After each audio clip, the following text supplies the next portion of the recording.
Welcome to today's lecture on Classical Middle High German.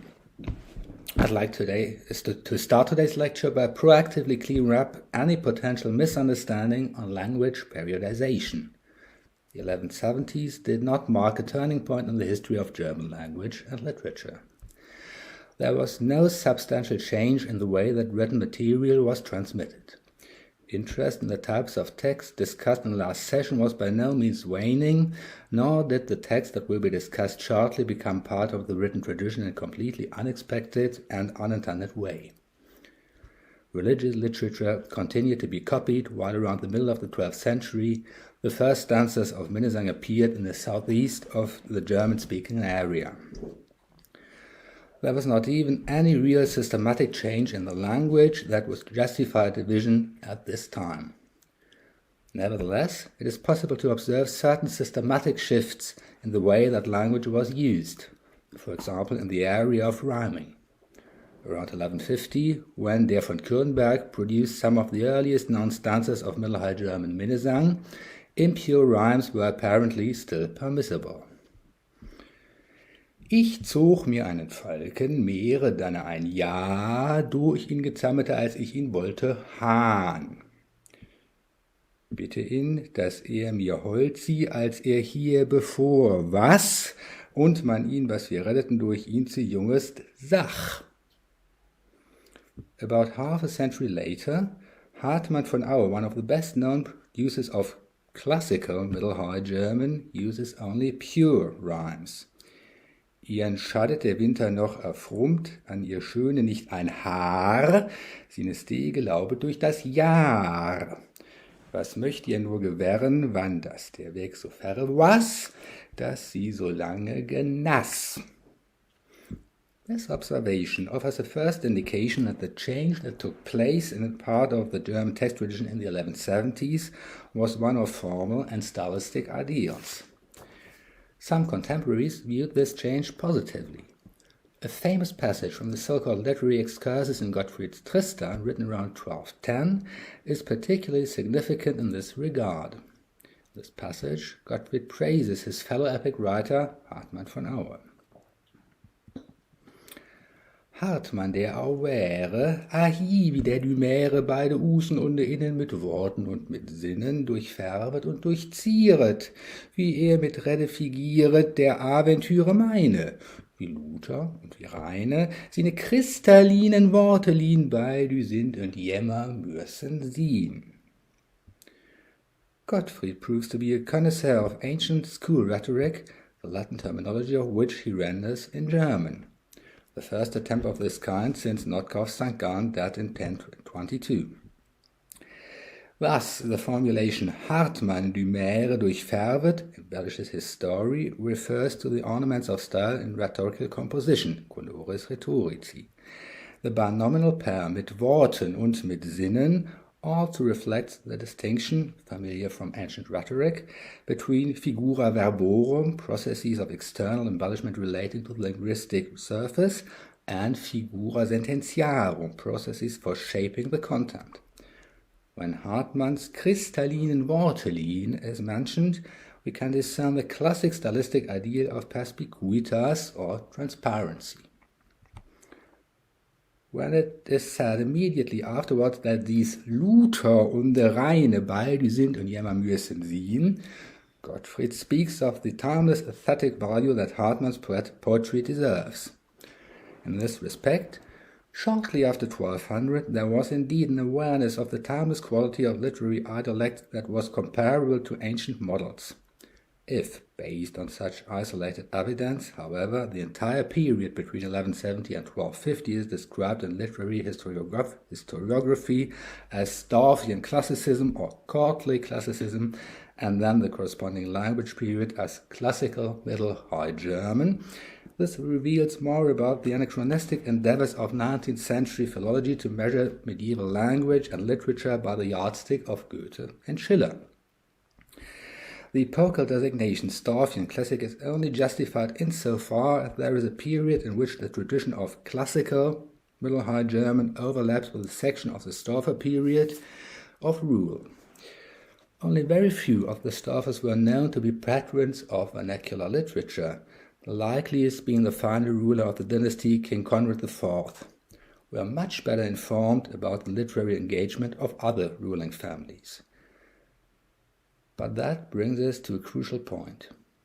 The tradition, which complemented the existing text types from 1170, is no longer aimed at clerics or lay people in the monastic milieu, but instead oriented towards the specific communicative needs of a new audience, a courtly audience. At the same time, it is clear that courtly literature texts, which were written in 1170 or later, should not be equated with Middle High German per se, which was not a homogeneous concept. A proven approach in describing such a linguistic constellation is the language variety model. Language varieties are social, regional, functional, or other forms of language. Language varieties are not strictly separated from one another. A single speaker can use different sociolects depending on the communicative situation. A sociolect is the language of a clearly defined social group, such as youth language. A sociolect is usually characterized by specific vocabulary and phraseology and is normally used for internal group communication. By idiolect, we mean the language of an individual. A dialect is a regionally valid language variety. Technical languages are varieties that serve to communicate between members of a specific professional group, such as computer language or legal language. Finally, functiolect refers to the use of language that is geared towards a particular communicative situation. The word choice, word formation, and sentence structure of functiolect are primarily determined by the purpose of a given speech act. At first glance, it may come as a surprise that the language of the courtly classic is often regarded as a functiolect, as is done by many researchers, notably by Norbert Richard Wolff. The most important reason for this is because the underlying social group would have to be clearly identifiable. However, this is not the case, as can be seen from a well-known text example. The fact that textual transmission occurs outside the monastic clerical milieu and gains a foothold in the traditional literal sphere of secular courts is apparently so unusual at the turn of the 12th and 13th centuries that it is frequently referred to in text.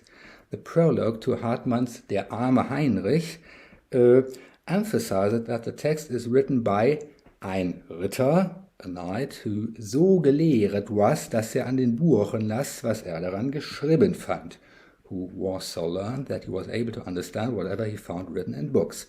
Namely, a certain Hartmann, a Dienstmann, i.e. originally a member of the lower nobility. One can only speculate as to why a knight became so well versed in a skill that was usually incompatible with military service, namely acquiring and reading literary material and transforming it into new written texts. It should be made clear, however, that the juxtaposition of the status designations Ritter and Dienstmann makes the social positioning of the text and thus its assignment to a sociolect more difficult. Similar problems arise when looking more closely at the adjective höfisch, courtly, or its Middle High German predecessors höfisch, hübsch, etc. The common consensus is that this is a loan translation from Old French courtois. However, the first written attestation of the term actually comes from the Kaiserchronik, i.e. a German text that draws on Latin, not Old French sources, and whose origin is assumed to be Regensburg, which is hardly close to the border between Germanic and Romance. In addition, one should not forget that the term höfisch has two meanings, as can be illustrated by a passage from Der Welsche Gast by Thomasin von Circlere, a text which taught etiquette for young nobles around the year 1215. Höfschlich, courteously, was very descriptively designates both what belongs to the court or takes place zu Hause at court, but it also describes an ethical and aesthetic ideal which the courtly society should orient itself and subscribe to. This functional diastratic structure partially overlapped with the diatopic structure of the German-speaking area. First, in the 1170s, a poetic language of the Limburg, Rhineland, Central German area developed, mainly associated with the name Heinrich von Veldeke. Before the courtly poetic language, which was mainly influenced by Western Upper German, subsequently gained prestige. What is remarkable, however, is that despite all this anchoring in Schreibsprachen, you may remember small-scale written dialects, a few isolated efforts towards the super-regional functionality of the language forms can be observed. The most common explanation for this is that in order to secure their livelihood, the poets depended on their text being able to be received in as broad a territory as possible. Since German courtly literature is almost exclusively written in rhyming couplets or stanzas which end in rhyme, a central challenge for the poets is finding a way to appropriately end verses. Heinrich von Veldeke, who came from Maastricht, conceived his rhymes in such a way that they functioned independently of the occurrence of the Tenuis and Medienverschiebungen, voiceless and voiced shifts of the second consonant shift, which I would like to briefly illustrate with a few verses of his Aeneid. Du, Herr, begunde denken an den sanfte tuenden Brief, das Denken ward ihm so lief, dass er Essenes vergaß mit großer Fraut, wer aber saß, wand ihm geliebet, was ihn leben. Herr, hier's es allen genug geben, die da vor ihm saßen, sie trunken und aßen. The Germanic voiceless dental plosive t is shifted to the dental double fricative s as part of the Tenuisverschiebung. We will come back to this later in more detail, whereby the latter is simplified to s after a long vowel or diphthong or when in final position. Veldeke's native dialect, Limburgish, did not make this shift and conserves Germanic t. The High German rhymes vergaß, saß, and saßen, aßen also work in Limburgish, where they are vergat, satt, and Saaten, Arten. The Germanic voiced label fricative f becomes a voiced label plosive b as part of the Medienverschiebung. Depending on the linguistic landscape, this results in such rhyming couplets as Leben, geben or Leven, geven. Veldeke's strategy only fails when the coda of the rhyming words deviates phonetically. The final f in Brief does not represent the Germanic fricative because Middle High German Brief is borrowed from Latin breve, short letter, and accordingly only rhymes with Limburgish lief, not with High German lieb. A comparable example of the geographical distribution of lexemes can be seen in the variants of the verbs gehen and stehen. Double forms of these verbs have existed since Germanic. The Old High German and Middle High German doublets are either gan, stan, or gehen, stehen. That distribution is geographically determined. The R forms are found in Alemannic, Rhenish Franconian, and Low German. The E forms in Bavarian and Central German, with the exception of the aforementioned Rhenish Franconian. Authors from the E area, such as Heinrich von Morgen, who wrote in a Central German dialect, and the poet of the Nibelungenlied, who was likely Bavarian, actually used the R forms in their poetry, contrary to their expected native usage, not always, but frequently. The tendency towards a supra-regional balance is also seen in authors of particular dialect areas avoiding regional vocabulary and using lexemes that would be considered foreign to the dialect. For example, Bavarian authors use albere instead of einfaltig, flachs instead of haar, halde instead of lite, knabbe instead of burbe, kleben instead of picken, os for ross, etc. In doing so, they orient themselves towards the language of Wolfram or Hartmann, which is perceived as exemplary. The lexis of courtly language shows a completely different kind of supra-regional character in that it demonstrates a brand new openness for incorporating both French loanwords and other foreign words. This linguistic import is just one aspect of a comprehensive cultural assimilation that Germany took from France in the 12th and 13th century, which encompassed all areas of courtly culture: ornaments, clothing, music, luxury goods, and of course literature. This exchange was facilitated by political and personal context among members of the German and French nobility, which in many cases had an indirect impact on Franco-German literary relations. Mathilde of England, daughter of Henry II and Eleanor of Aquitaine, asked her husband Henry the Lion to have the old French Chanson de Roland composed in German. Intensive connubial relationships prevailed between the French high nobility and the noble house of the Zähringer in southwest Germany. It's quite likely that the clients for Hartmann's Arthurian epics came from the ranks of this house. The extent to which such contexts are reflected in the French language skills of the German aristocracy remains a matter of debate. The chronicler Ottokar from the Gaul reports on the misfortunes of Duke Rudolf III of Austria, who had traveled to Paris in 1300 to marry the daughter of the late King Philip.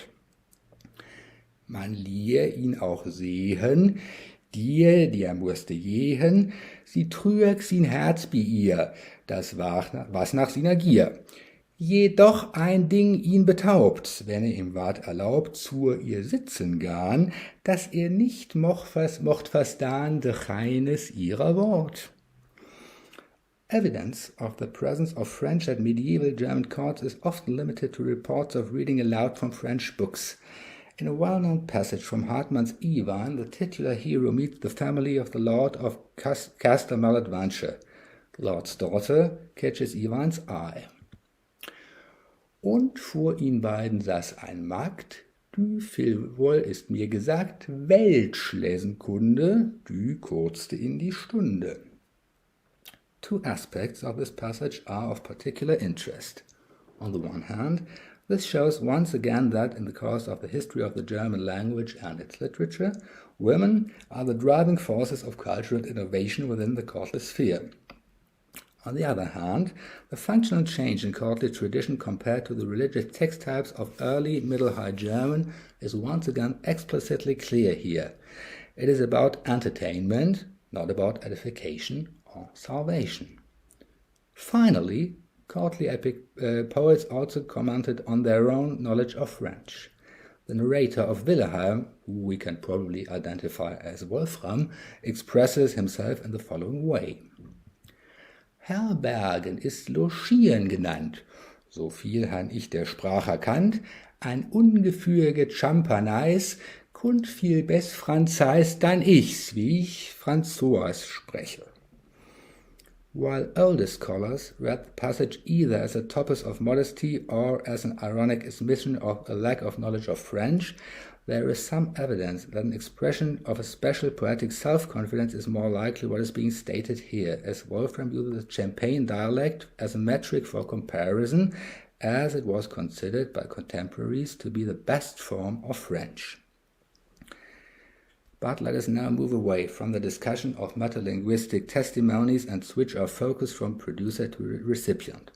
It can be assumed with some certainty that the German courtly society, without at least passive knowledge of French, would have found it difficult to appreciate passages like that which follows, which is teeming with French formula and calques, Lehnbildungen. We will come back to the latter and respectively to verbs with the ieren suffix in the session on word formation. Marke sagt Tristan denn an. Frunz, sprach er, heißt du Tristan? Ja, Herr Tristan, Deus sal, bias vassal, merci, sprach er, gentil Roi. Edler König Cornevalois, ihr und über Gesinde, ihr seht von Gottes Kinder, jemmer gebenediert. Do wart ihr gemerziert, Wunder von der Hovediert, sie tribben niewan das eine Lied, Tristan, Tristan, li parmenois, cum mille beau et cum courtois. In the second half of the 13th century, the French influence on the vocabulary of German courtly literature seems to have increasingly become the butt of ridicule. The following stanza, which has survived under the name of Tannhäuser, certainly does not depict a courtly functionalect, no matter how Romanesque, but rather parodies it. Ich hort da wollt chantieren, die Nachtigall taubieren, allda musst ich parlieren, zurechte wie mir wäre, ich was an alles wäre, ein Riviere ich da gesagt, durch den Forest ging ein Bach, zerteilt über ein Planüre, ich släche nach und sich sie fand, die schönen Kreatüre, wie dem Fontane saß du klare Süße von Fetüre. The only clear function of the vocabulary throughout the Tannhäuser stanza is for exaggeration. Other intentions are questionable. For central concepts such as sing, forest, and meadow, there were many possible lexemes in Middle High German, singen, Wald, and Auve, for instance, so why replace them with loans? In many other cases, however, French loanwords in courtly language corresponded to the expressive needs that hereditary Germanic vocabulary could not meet. From the large number of examples, I would like to pick out just one that is prominent in literary history, namely the noun Aventure. The meaning of Aventure goes back to much beyond risk, event, or telling of something. Rather, the expression designates the specific constellation of events in which the protagonists of the Arthurian romance find themselves. In response to the question from the forestman in Hartmann's Iwein, Aventure, was ist das?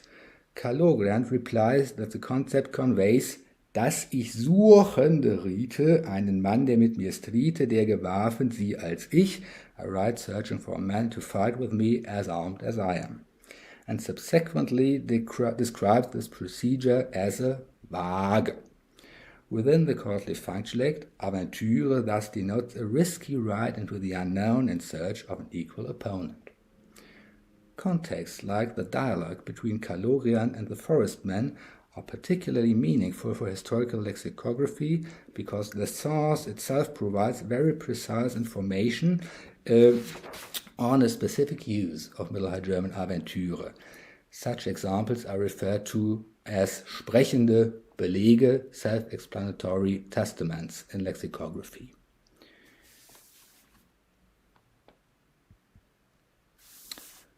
However, if we now compare the reproduction of the passage in two different manuscripts of Hartmann's Iwein, it turns out that both the question from the forestman about the meaning of Aventure and the corresponding answer by Kalogrian are not always attested. The manuscript from Gießen University Library number 97, which dates to the second quarter of the 13th century, contains the complete section, while in the contemporaneous manuscript Heidelberg University Library CPG 397, this central element of the dialogue is missing. A precise comparison of the two manuscripts shows that such differences in content are by no means the only way they differ. There are also several prominent linguistic differences.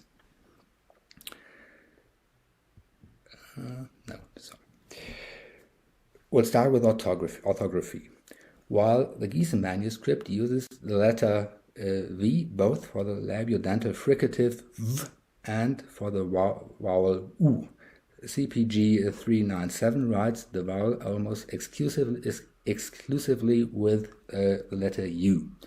Word separation by spaces is fully developed in the Gießen manuscript, while pronouns in the Heidelberg manuscript are not yet consistently separated by spaces, all sich or als ich, ihr sleter or ihr slet he. Some examples from Phonology. In CPG 397, certain word formations exhibit low German phonological features. Sulke shows an unshifted velar stop in postliquid position, while in Selche, in the Gießen manuscript, the operation of the tenuis Verschiebung has resulted in a velar fricative. When it comes to morphology, we see that while CPG 397 shows the middle low German pronominal forms D and M, the Gießen manuscript has the more southern variants der and im. the variation of wird, Gießen, versus werde, Heidelberg, also shows differences at the morphological level as it reflects contrasts in the implementation of the tense stems in the strong verb inflection. Werde, in the Heidelberg manuscript, has already gone through the unification of the root vowel, the present tense, to e. The Gießen manuscript, on the other hand, still shows the old upload pattern. And finally, syntax. Syntactic variation is evident in sentence negation, which is known to be expressed discontinuously in Middle High German through the combination of a clitic and a negator. However, this process only happens in the Heidelberg manuscript. Das ne verschwiege mir nicht. There is no clitic in the corresponding passage in the Gießen manuscript. The common feature shared between all the variants mentioned so far is that they are regular and functional. Regardless of whether the root vowel is I or E, the forms wird and werde are recognizable as the first-person singular present indicative of werden. Sentence negation works regardless of whether it occurs in one or two parts. Such regular variants differ from irregular ones, which are not functional, while the Gießen manuscript uses the antonymic double formula verre oder bi, near or far, meaning somewhere. The Heidelberg manuscript replaces the first term verre far with nah, near, and thus neutralizes the antonym relation that forms the basis of the formula. The resultant nah oder bi, nearby or nearby, is quite illogical and therefore irregular.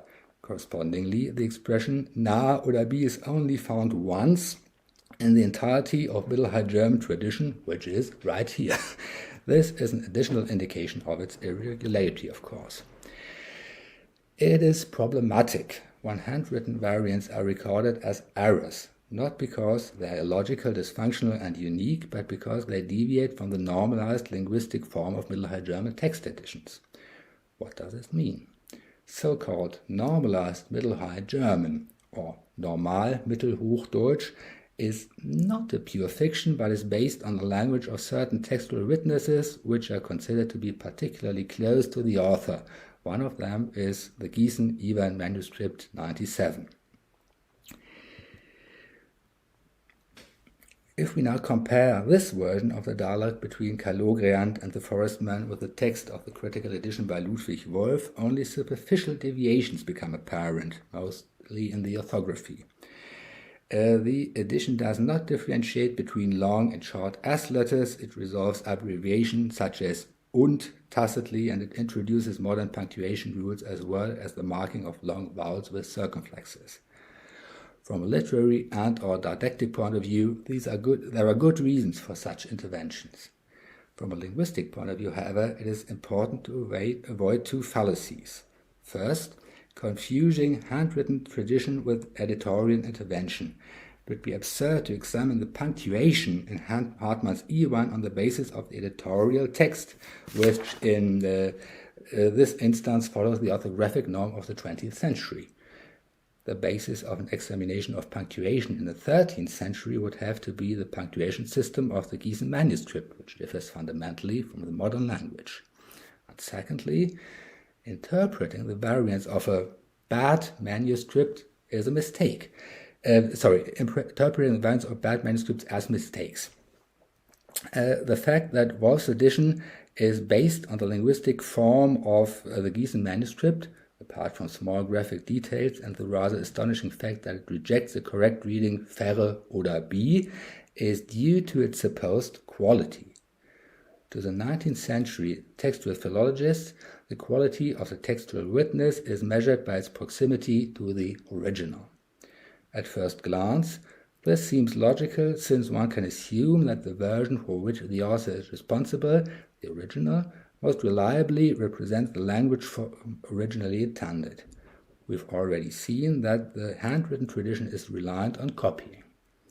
Every time a text is copied, it diverges linguistically from the original version, both in terms of time and space. This also explains why the Gießen manuscript is considered to be closer to the version of the author than the Heidelberg one. Hartmann von Auer was probably active between 1180 and 1210 in the southwestern German-speaking area. Ewine is dated to around 1200. In terms of time, both manuscripts are about the same distance away from the original, about 15 to 30 years. Spatially, however, the distance between the Middle Low German CPG 397 and the written language of Hartmann's presumed region of origin is significantly greater than in the case of the East Upper German manuscript from Gießen. From the point of view of literary history, it's likely that the latter better represents Hartmann's original. However, it would be a mistake to conclude from the relative distance to the original that the textual witness was linguistically incorrect.